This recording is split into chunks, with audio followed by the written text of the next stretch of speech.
Bonjour, bienvenue.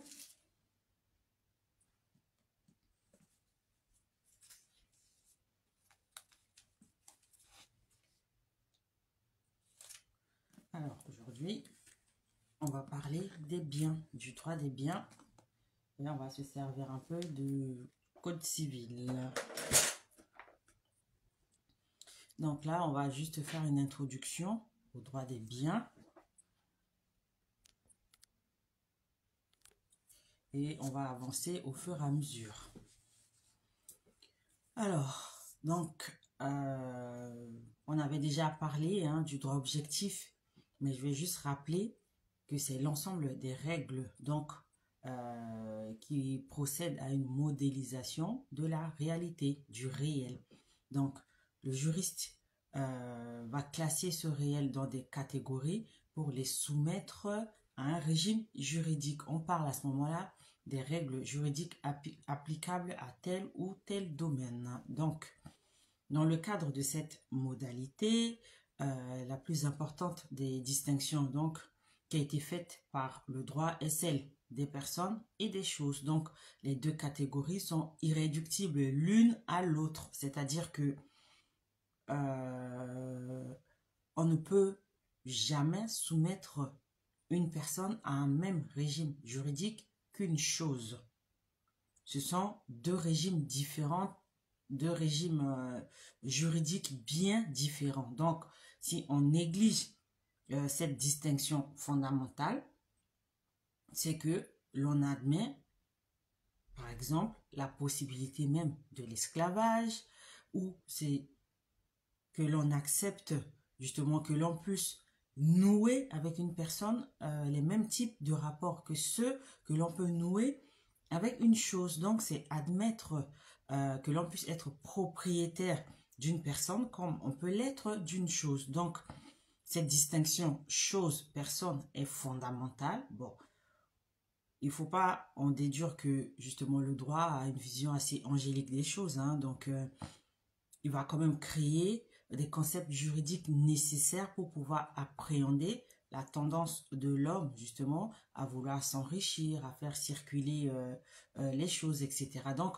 le concept central que la loi a forgé dans ce cadre-là, c'est celui du patrimoine. Donc, chaque personne est pourvue d'un patrimoine. Donc, l'objet du droit des biens, c'est l'étude d'une partie du patrimoine, à savoir les droits réels. Donc, c'est ce dont on va parler. Donc, on verra bien où on s'arrête et on continuera dès qu'une disponibilité se présentera.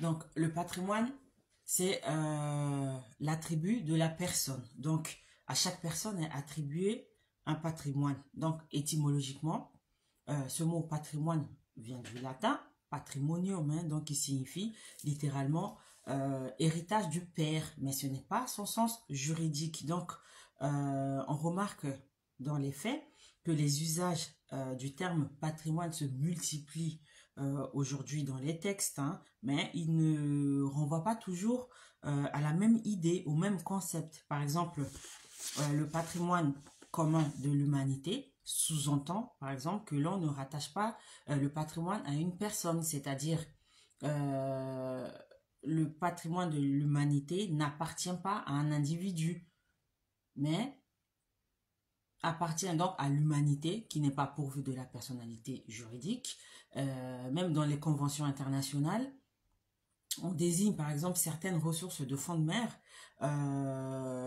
ou de l'atmosphère par exemple comme étant un bien de l'humanité. Donc l'objectif ici c'est d'empêcher l'appropriation individuelle de ces biens par des personnes privées ou par certains États. Donc il en va de même pour le patrimoine de la nation. Donc le patrimoine de la nation, c'est une expression qui est utilisée dans de nombreux textes juridiques. C'est une formule qui a exceptionnellement un sens physique. Donc, c'est un mot qui est aussi géographique. Donc, c'est ainsi que lorsqu'on lit l'article L 101-1 du Code de l'urbanisme, il est écrit que le territoire français est le patrimoine commun de la nation.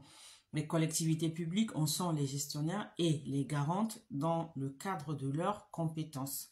On peut aussi lire à l'article L210-1 du Code de l'environnement la formule selon laquelle l'eau fait partie du patrimoine commun de la nation. Donc, de manière plus générale, lorsqu'on va à l'article L110-1 du Code de l'environnement, on peut voir aussi que les espaces, les ressources et milieux naturels, les sites et paysages, la qualité de l'air, les espèces animales et végétales, la diversité et les équilibres biologiques auxquels ils participent font partie du patrimoine commun de la nation. Donc, j'ai cité ces 3 articles pour qu'on voit à peu près ce que recouvre cette notion du patrimoine de la nation. Donc, c'est une expression qui revient tant dans le code de l'urbanisme que dans le code de l'environnement. Donc, si on prend les 3 hypothèses qu'on vient de citer au travers de ces 3 articles, on se rend compte que on retrouve l'idée que le lien qui unit le groupe et ses portions de réalité propre à l'homme exclut l'appropriation individuelle de ses ressources. Parce que si on relit l'article L210-1 du Code de l'environnement, on trouve une formule où on parle de l'eau. L'eau, ça n'appartient pas à un individu, à une seule personne. C'est un patrimoine commun. Tout le monde est, entre guillemets, propriétaire de l'eau.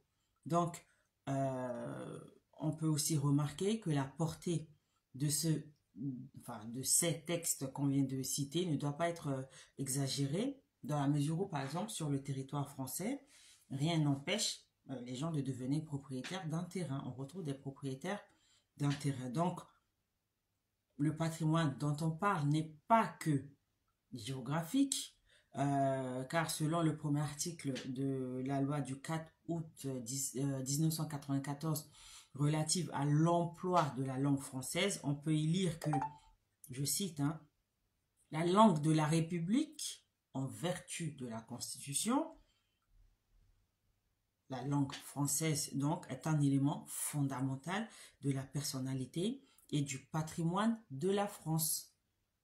Donc, c'est une formule qui nous rapproche du sens traditionnel, donc du mot patrimoine, puisqu'on emploie ici le territoire comme une personne. Donc, le patrimoine de chaque personne physique est susceptible de différentes acceptions, c'est-à-dire le mot patrimoine peut avoir plusieurs définitions ou significations.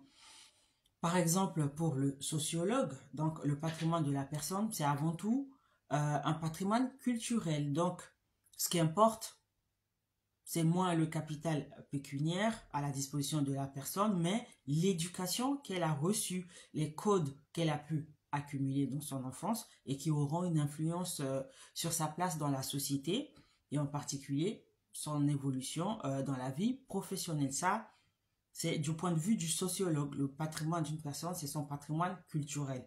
Pour le médecin, par exemple, le patrimoine d'une personne, c'est son patrimoine héréditaire, son patrimoine génétique. Donc, la question qu'on peut se poser ici, c'est de savoir si ce patrimoine génétique héréditaire peut être exploré, connu, enregistré par l'État, transformé par les médecins, si la personne le demandait. Donc, c'est la question qu'on peut se poser. Est-ce que si la personne titulaire de ce patrimoine peut laisser à l'État la possibilité, par exemple, de l'enregistrer, de l'explorer ou de le transformer? La question, elle est ouverte. Donc, le patrimoine génétique, par exemple, pose beaucoup de questions, beaucoup de problèmes même aux juristes.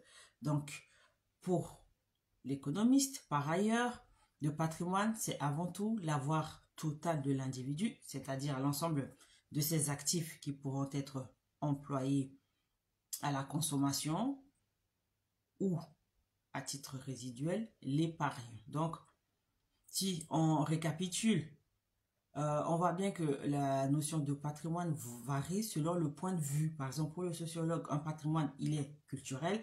Pour un médecin, il est héréditaire. Et par exemple, pour l'économiste, le patrimoine, il est soit constitué de l'ensemble des actifs, soit constitué de l'épargne. Donc, pour l'économiste, de patrimoine, il est pécuniaire. Donc, j'ouvre une parenthèse à ce sujet. Pécuniaire, c'est pas le féminin de pécunier. Pécunier, ça n'existe pas. Donc, c'est bien P-E-C-U-N-I-A-I-R-E,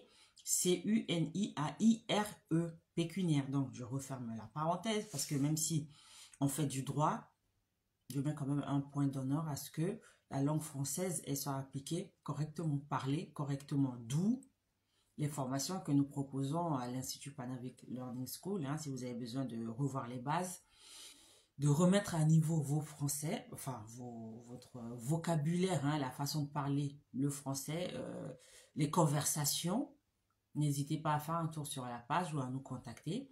Et à ce sujet, je rappelle que les manuels de formation à l'entretien d'embauche sont toujours disponibles à la commande ou à la livraison selon le lieu d'habitation, mais vous pouvez avoir toutes les informations en détail en nous contactant. Ça, c'est le mini format. Et là, on a le format A4, donc avec ces deux versions de la page de couverture. Voilà, petite page promotion. Voilà, donc à travers les trois conceptions du patrimoine qu'on vient de donner, on approche du sens juridique donc de ce terme.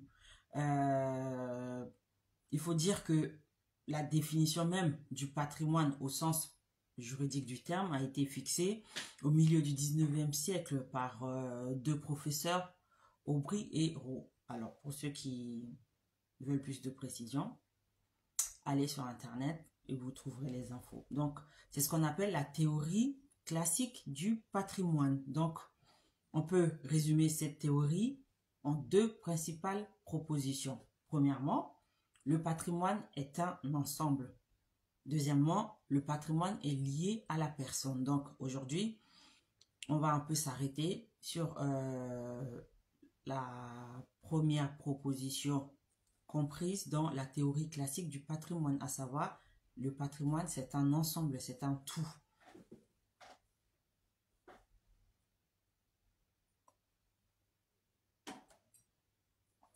Donc, comme je viens de le dire, le patrimoine est un ensemble. Donc, à ce propos, on parle d'universalité et même d'universalité de droit. Je m'explique. L'universalité, elle est de droit parce que c'est un concept juridique. Donc, de cette façon, on la distingue de l'universalité de fait. Donc, l'universalité de droit rassemble un actif et un passif, donc des biens et des dettes. Donc, le patrimoine au sens juridique, c'est un ensemble de biens et de dettes. Donc, c'est dans l'article 2284 du Code civil que la théorie classique du patrimoine trouve son siège, qu'on trouve une élaboration juridique du patrimoine. Donc, l'article 2284 du Code civil dispose, je cite, « Quiconque s'est obligé personnellement est tenu de remplir son engagement sur tous ses biens mobiliers et immobiliers présents et à venir. » Fin des citations. À la lecture de cet article, on voit bien que le mot patrimoine n'apparaît pas clairement, mais ce texte précise que, premièrement, les biens d'une personne forment un tout, une unité. Deuxièmement, ce tout répond des dettes de la personne. Donc, je relis l'article. Quiconque s'est obligé personnellement, donc on parle ici d'une obligation, est tenu de remplir son engagement sur tous ses biens mobiliers et immobiliers présents et à venir. Tous ces biens. Donc, ça rejoint même cette deuxième remarque, c'est que c'est tout que forment les biens d'une personne. Ce tout répond des dettes de la personne. Troisièmement, s'obliger, c'est-à-dire contracter une obligation, c'est devenir débiteur, c'est donc engager ce tout qui est le patrimoine constitué des biens. Quatrièmement, on voit que ce tout, cet ensemble est ouvert vers le futur. C'est-à-dire que, on vient de le lire, hein, c'est sur tous les biens, l'engagement porte sur tous les biens présents et à venir. Donc, ce tout, il est ouvert vers le futur au sens où, justement, il nous comprend pas seulement les biens présents, mais aussi les biens futurs potentiels. Donc, c'est sur la composition de cet ensemble qu'il faut s'arrêter. Donc, on va parler de l'actif du patrimoine. Alors, juste...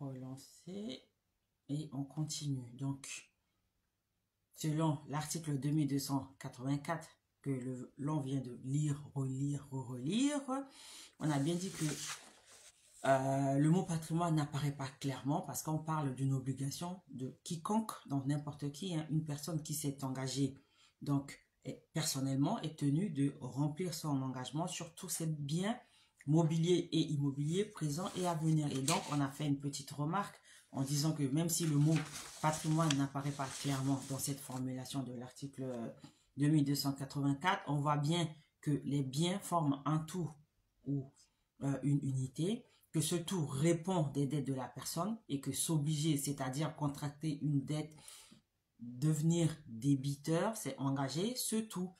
Et que ce tout, il est ouvert sur les biens, donc présents, mais sur les biens à venir aussi.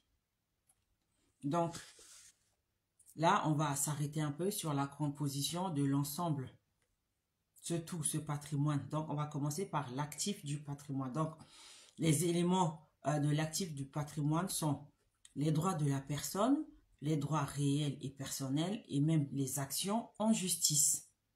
Donc, ce sont ces droits qui constituent l'actif de la personne. Donc, d'une part, on peut dire que les droits, ils ne sont pas compris dans le patrimoine, et d'autre part, ces droits ont vocation à entrer et sortir de l'actif du patrimoine. Donc, on est face à deux situations concernant l'actif du patrimoine, c'est-à-dire que ce sont des droits, donc je le répète, les droits de la personne, les droits réels, ces droits réels et personnels, et même les actions en justice. Mais on remarque que ces droits, ils ne sont pas compris dans le patrimoine, mais ils ont vocation à entrer et à sortir de ce patrimoine. Donc, l'actif du patrimoine a un caractère essentiellement évolutif.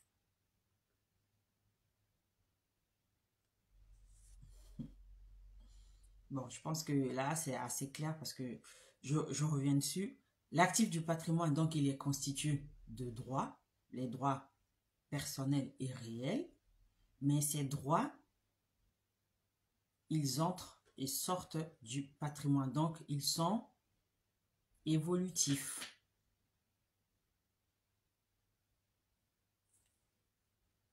Donc, dans l'actif du patrimoine, l'avoir de la personne s'exprime par son maître. Cela signifie que l'actif du patrimoine donc ne comprend pas que les droits qui ont une signification économique, c'est-à-dire ceux qui sont susceptibles d'être évalués en argent, mais les autres droits de la personne sont hors du patrimoine. Donc, on les appelle les droits extra-patrimoniaux. Donc, on peut citer par exemple les droits politiques, tels que le droit de vote, les droits de la famille, c'est-à-dire le droit de rendre visite à son enfant, les actions qui protègent l'état des personnes, le droit moral de l'écrivain ou de l'artiste. Là, on tombe sur la propriété industrielle. Donc, justement, les droits de la propriété, par exemple, le droit au respect de la vie privée. On peut trouver ça à l'article 9 du Code civil.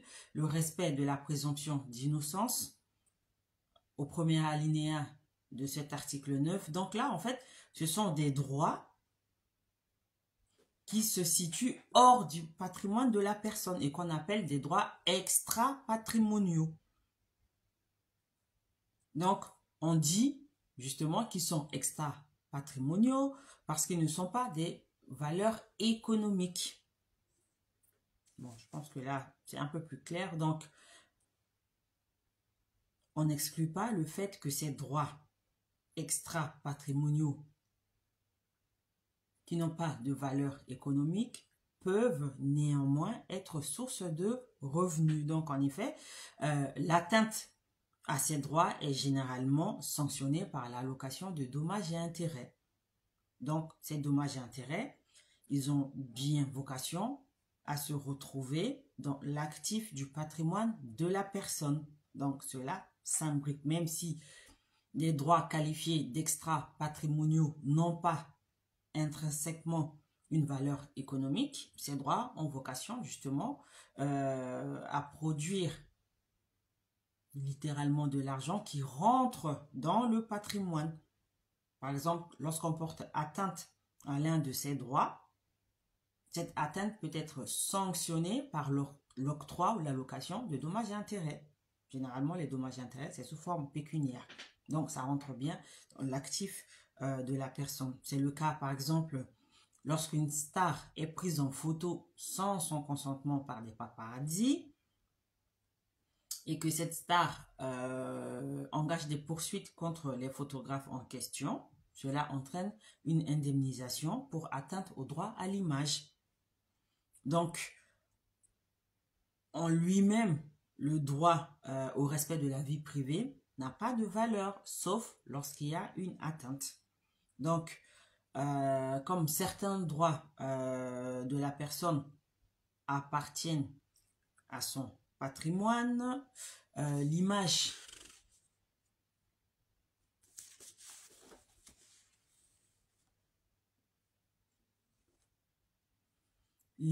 donc du titulaire du droit, donc que donne le patrimoine, c'est une image incomplète. Donc, je répète, hein, même si les droits de la personne appartiennent à son patrimoine, l'image justement que ce patrimoine donne de la personne est une image incomplète. Donc, ici, on parle de l'évolution de l'actif du patrimoine. Donc, l'actif du patrimoine dont on parle se caractérise par son aspect essentiellement évolutif. Donc, par exemple, lorsqu'on parle des créanciers chirographaires, c'est-à-dire de simples créanciers qui ne bénéficient ni d'une priorité ni d'une préférence, ils n'ont aucun droit sur la composition du patrimoine au moment où naît leur créance. Mais ils n'ont de droit que sur l'ensemble, sur l'actif du patrimoine, qui est un ensemble mouvant, évolutif. Donc, le caractère mouvant de cet ensemble, c'est un risque, mais il peut aussi s'avérer une chance. C'est-à-dire, lorsqu'on est juste un simple créancier, donc d'un certain débiteur, on n'a pas de priorité quant au remboursement de cette créance. On voit que cela a deux faces, hein. C'est un risque, mais c'est aussi une chance. Donc, je m'explique. Si l'actif du patrimoine ou le solde du patrimoine diminue entre le moment où la créance naît et celui où le créancier poursuit le recouvrement, il y a bien un risque et une chance. Donc, si on parle du risque, donc pour contrer ce risque, donc pour lutter contre ce risque-là, le créancier, donc le créancier qui n'a aucune protection va demander ce qu'on appelle des sûretés réelles. On appelle ça les sûretés réelles parce qu'elles assurent le paiement de la créance. Par exemple, l'hypothèque, c'est une sûreté réelle, donc qui va donner un droit particulier à un créancier particulier sur un bien de son débiteur. Donc, la sûreté réelle, elle confère en général un droit de suite et un droit de préférence. Le droit de suite signifie que même si le bien qui est objet de la sûreté réelle quitte le patrimoine du débiteur, le créancier en question pourra se faire payer sur ce bien. C'est-à-dire qu'il va pouvoir saisir le bien qui a appartenu à son débiteur dans les mains de quelqu'un d'autre. C'est ce qu'on appelle un droit de suite. C'est-à-dire que le créancier, s'il n'est pas remboursé par son débiteur et que le débiteur venait à perdre son bien, le créancier pourra quand même se faire payer, même si le bien en question appartient à une autre personne. C'est ce qu'on appelle le droit de suite. Donc, il y a quand même une suite par rapport à sa créance. Ensuite, le droit de préférence signifie qu'après la saisie du bien, une fois que le bien est vendu, le créancier, donc, il dispose d'une sûreté réelle, sera payé en priorité sur le produit de la vente. C'est une protection particulière accordée à un créancier particulier dans la sûreté réelle. Bon, pour l'instant, peut-être que c'est encore un peu flou, mais au fur et à mesure qu'on avancera dans le cours, on reviendra un tout petit peu sur ces notions, sur ces petites définitions. Donc, voilà pour le droit de suite et le droit de préférence contenu dans la sûreté réelle, donc qui permet à un créancier d'être effectivement payé. On peut s'arrêter là pour cette petite définition. Donc, on avait dit que être un créancier simple représentait à la fois un risque et une chance. Donc, on a parlé du risque, c'est-à-dire que justement pour éviter d'encourir le risque de ne pas être payé, on peut demander une sûreté réelle, donc qui entraîne un droit de suite et un droit de préférence. Ensuite, on avait dit que c'était une chance parce que le créancier ancien peut se faire payer sur un bien nouvellement acquis et qui n'existait pas dans le patrimoine du débiteur au moment où la dette est née. Donc, c'est un peu paradoxal, mais cela permet justement à ce créancier-là d'être réellement payé. C'est une garantie. Voilà ce qui concerne l'actif du patrimoine. Donc, on avait dit que cet actif-là, il est évolutif, donc il est constitué des droits de la personne. Et ces droits, même s'ils se situent en dehors du patrimoine et qui sont donc extra-patrimoniaux, qui n'ont pas de valeur pécuniaire en tant que telle, l'atteinte à ces droits entraîne l'allocation de dommages et intérêts, donc qui ont vocation à rentrer dans le patrimoine de la personne et donc à gonfler l'actif de ce patrimoine-là. Et donc, cet actif du patrimoine, il est évolutif et donc le caractère évolutif fait encourir un risque au créancier et donc pour lutter contre ce risque-là, ils vont demander une sûreté réelle qui peut être une hypothèque et donc cette sûreté réelle entraîne un droit de suite, c'est-à-dire que même si le bien qui devrait servir à rembourser le créancier sort de son patrimoine et devient le patrimoine de quelqu'un d'autre, le créancier pourra quand même se faire payer et sur ce bien-là en le faisant saisir. Et la sûreté réelle entraîne un droit de préférence, c'est-à-dire que le bien du débiteur, s'il vient à être vendu, le créancier sera payé en priorité sur le produit qui résulte de la vente de ce bien. Donc voilà pour l'actif du patrimoine. Donc s'il y a des choses à retenir sur actif-là, c'est justement ces petits points qu'on vient de résumer. Ensuite, on passe au passif du patrimoine. Donc, c'est parce que dans l'ensemble qualifié de patrimoine, un passif est adjoint à l'actif que l'on peut parler d'universalité de droit. Ce qu'on l'avait déjà dit tout à l'heure, qu'on parle bien d'universalité de droit en ce qui concerne le patrimoine parce que c'est un tout, c'est un ensemble, donc il est universel. Donc, l'universalité de droit s'oppose à l'universalité de fait parce que l'universalité de fait ne renvoie qu'à une masse de biens sans passif corrélé.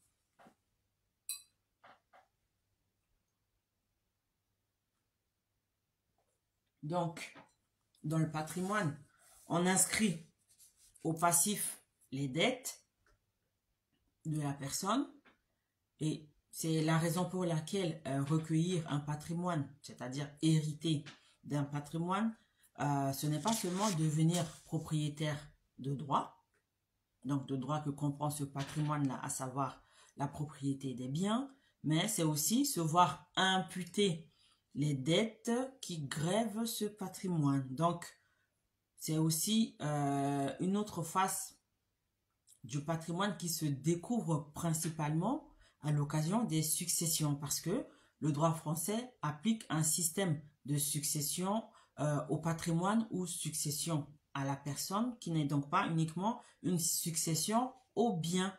Donc, l'héritier, selon la formule consacrée, continue la personne de son auteur. C'est-à-dire que un héritier hérite des dettes qui s'attachent au bien, au patrimoine dont il hérite. Donc, il continue la personne de l'auteur, justement, de cet héritage-là. Donc, l'héritier, il reçoit tout le patrimoine. Il accède à l'actif, mais aussi au passif, parce qu'on avait dit que le patrimoine, c'est universel. Donc, l'universalité signifie justement qu'un passif, c'est-à-dire des dettes, ce passif-là est grevé à l'actif du patrimoine, c'est-à-dire que le patrimoine, il est composé de dettes et de biens. Donc, c'est tout cet ensemble qui forme le patrimoine, c'est un tout. Donc, l'héritier, il hérite de ce tout, à la fois de l'actif et du passif. Donc, selon l'article 870 du Code civil, que je cite, les co-héritiers contribuent entre eux au paiement des dettes et charges de la succession, chacun dans la proportion de ce qu'il y prend. Fin de citation. Donc, c'est parce que en droit français, on est dans un système de succession à la personne que l'on peut refuser une succession ou l'accepter sous bénéfice d'un inventaire, c'est-à-dire sous réserve que le solde actif-passif soit positif. Donc, je recommence.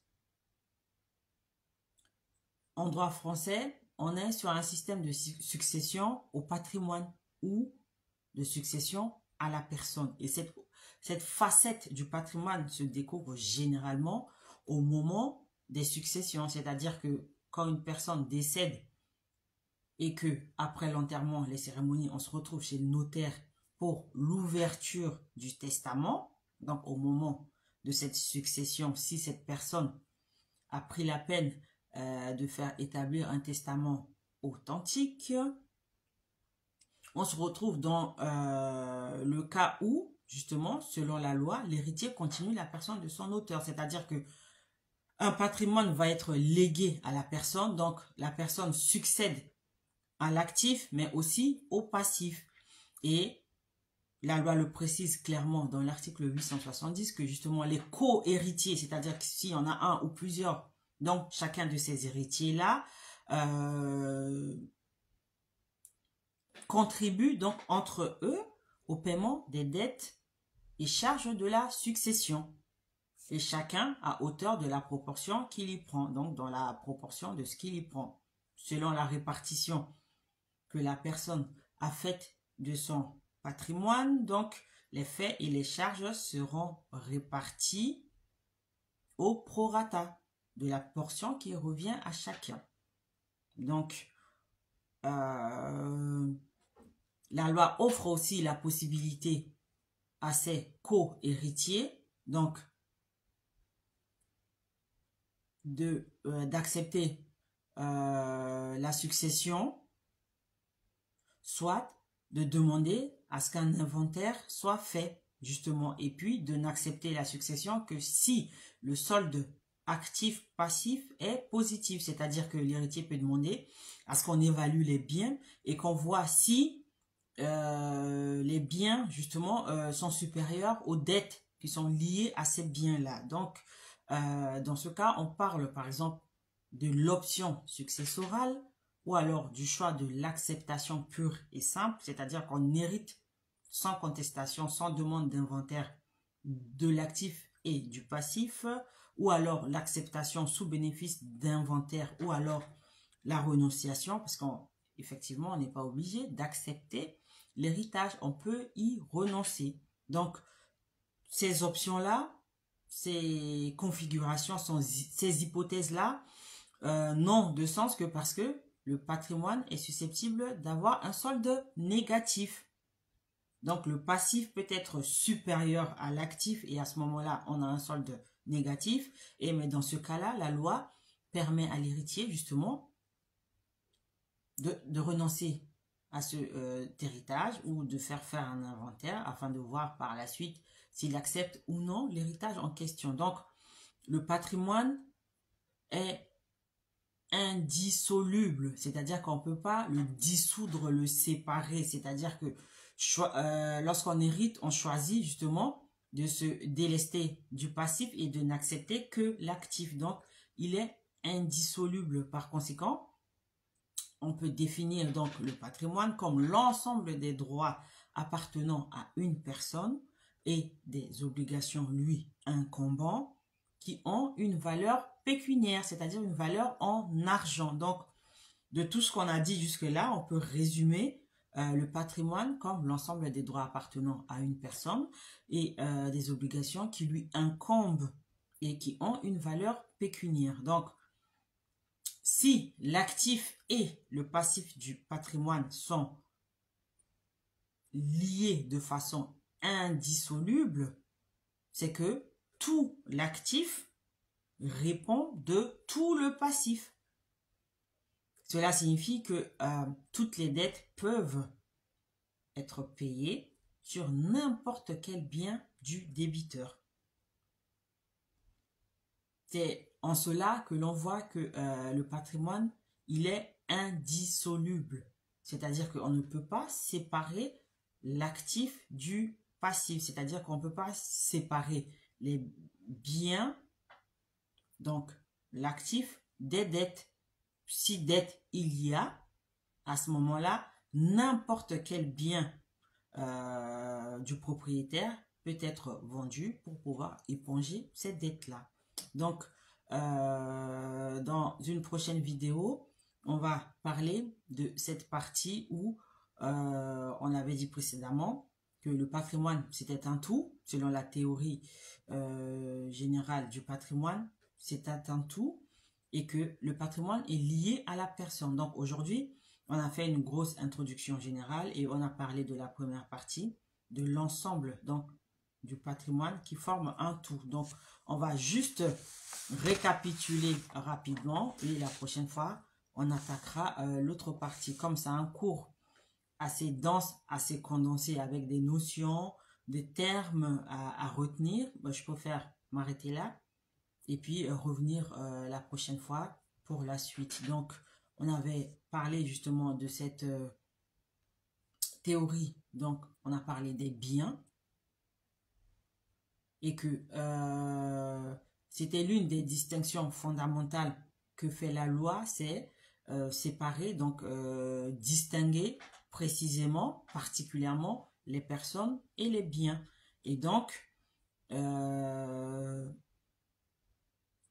c'est un concept que la loi a forgé. Donc, on parle ici de patrimoine. Et on avait dit que le patrimoine, c'est l'attribut de la personne. C'est-à-dire qu'à chaque personne est attribué un patrimoine. Donc, on a donné une petite définition étymologique.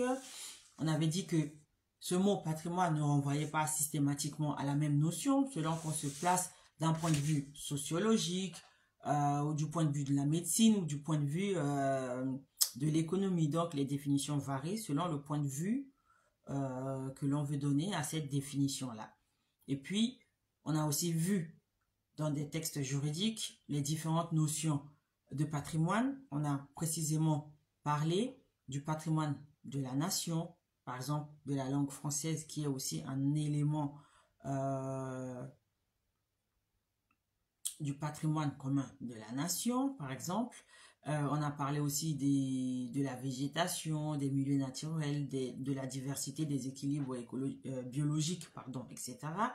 Donc, on a aussi dit que ce patrimoine, il n'est pas que géographique, en parlant notamment de l'emploi de la langue française, donc qui est un élément de la personnalité du patrimoine de la France. On a parlé de ça, donc en fait, on a commencé large et au fur et à mesure, on a réduit pour s'approcher justement du sens juridique du mot patrimoine. Donc, on a dit aussi que juridiquement, le patrimoine d'une personne peut avoir plusieurs définitions. Voilà, on a cité ici. Et puis, on avait dit aussi que le patrimoine, c'est un ensemble, c'est un tout.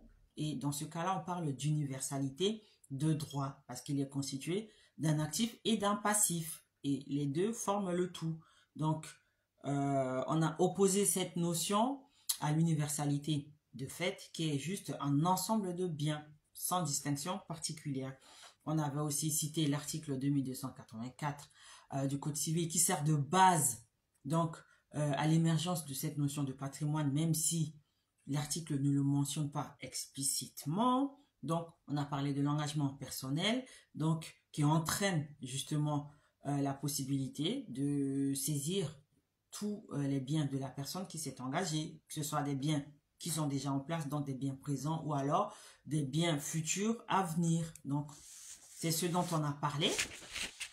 Et puis, donc, on a expliqué que justement, bon, s'il y a quelque chose à retenir, parce que ce cours, je le donne avec quelques petits détails pour permettre de le comprendre, mais pour le résumer, il faut retenir que l'article de base ici, c'est l'article 2284 du Code civil, et donc, on peut en tirer 4 leçons, à savoir que justement le patrimoine c'est une unité, c'est un ensemble et que cet ensemble répond des dettes de la personne et que s'obliger, donc dans le sens juridique du terme, c'est devenir débiteur, c'est-à-dire engager son patrimoine en tant que garantie d'une créance. Et enfin que tout cet ensemble-là, il contient à la fois les biens présents et les biens futurs. Donc, c'est ce qu'on a dit. Et ensuite, on a un peu parlé de l'actif du patrimoine, donc qui avait vocation à évoluer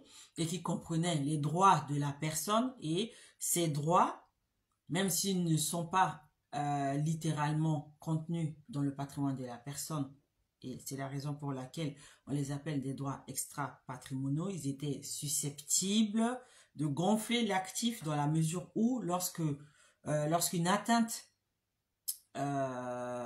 lorsque justement une atteinte est portée à ces droits-là, cette atteinte entraîne l'octroi d'une allocation, donc en argent, une allocation pécuniaire qui rentre dans l'actif du patrimoine. Donc c'est un cercle assez vertueux. Donc voilà, on a cité ces droits extra-patrimoniaux, on avait parlé des droits politiques, par exemple le droit de vote, donc le droit moral de l'écrivain ou de l'artiste, les droits de propriété. On a cité par exemple le droit à la vie privée et la présomption d'innocence qui est vraiment la colonne vertébrale de la justice en France. Donc, on retrouve tout ça à l'article 9, alinéa 1 et suivant du Code civil.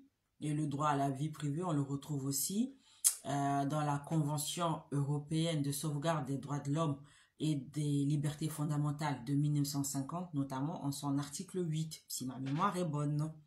Sinon, allez sur Internet, vous tapez la Convention européenne de sauvegarde des droits de l'homme et des libertés fondamentales et vous verrez le droit au respect de la vie privée.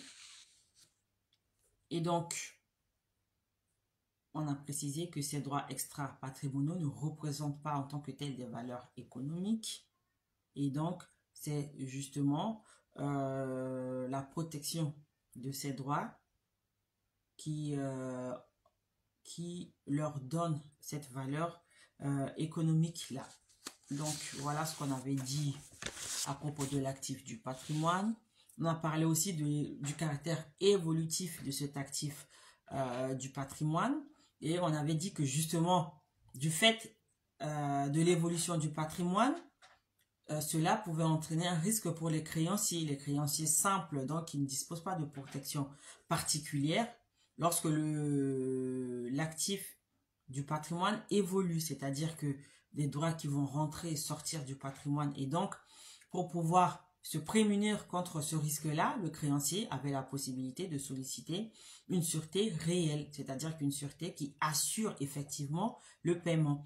Et on avait précisé, là j'avais bien insisté dessus, que cette sûreté réelle, elle entraînait un droit de suite et un droit de préférence. Donc le droit de suite, c'est que lorsque le bien du débiteur venait à être acquis par quelqu'un d'autre, le créancier qui bénéficie d'une sûreté réelle pouvait quand même saisir ses biens dans les mains du nouveau propriétaire. Et donc le droit de préférence, c'est aussi le fait que le débiteur, donc le créancier, pardon, qui dispose d'une sûreté réelle, pouvait se faire payer en priorité une fois que les biens saisis, les biens du débiteur saisis étaient vendus. Donc voilà. Et puis que la créance justement permettait au créancier donc de se faire payer sur les nouveaux biens que le débiteur a acquis, même si ces biens, il ne les avait pas au moment où la dette était née. Donc, même si le patrimoine, son actif plutôt a un caractère évolutif, il y a des mécanismes juridiques qui permettent justement de se protéger contre les conséquences de cette évolution. Donc, on a ensuite parlé du passif du patrimoine, donc qui est le corollaire en fait de l'actif de ce patrimoine-là. Donc le passif, il représente les dettes de la personne. Et on avait dit qu'au moment des successions, par exemple, le futur héritier avait le choix, donc soit de renoncer à l'héritage, soit de demander un inventaire, et puis de ne l'accepter que si le solde actif-passif était positif, ou alors de l'accepter purement et simplement, et après de se débrouiller pour éponger les dettes. Donc, on avait aussi cité l'article 870 donc, du Code civil, qui nous parle justement de l'obligation des co-héritiers d'éponger les dettes, donc proportionnellement à leur part d'héritage. Si on peut résumer cet article, c'est ce qu'on pouvait dire dessus. Donc,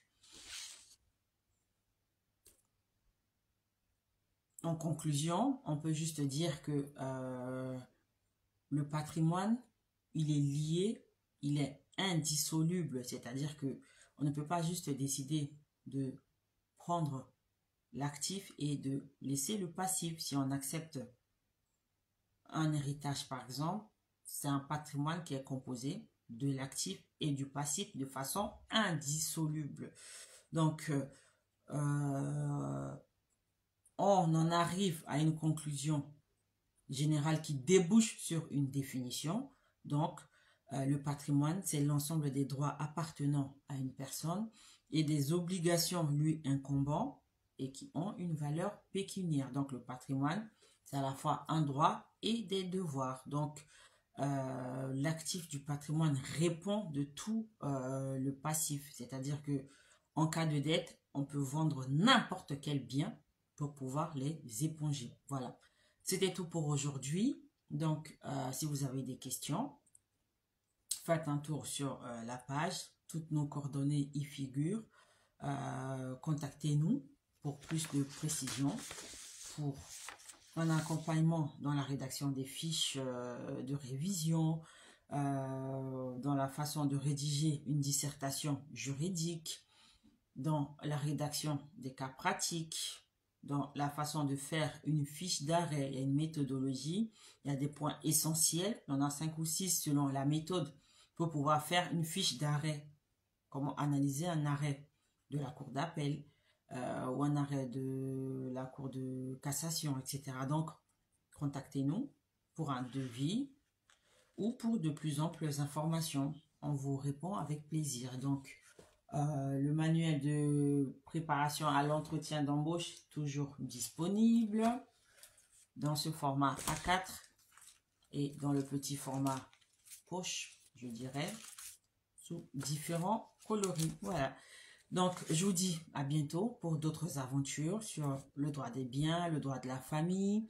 On va aussi attaquer le droit de l'Union européenne.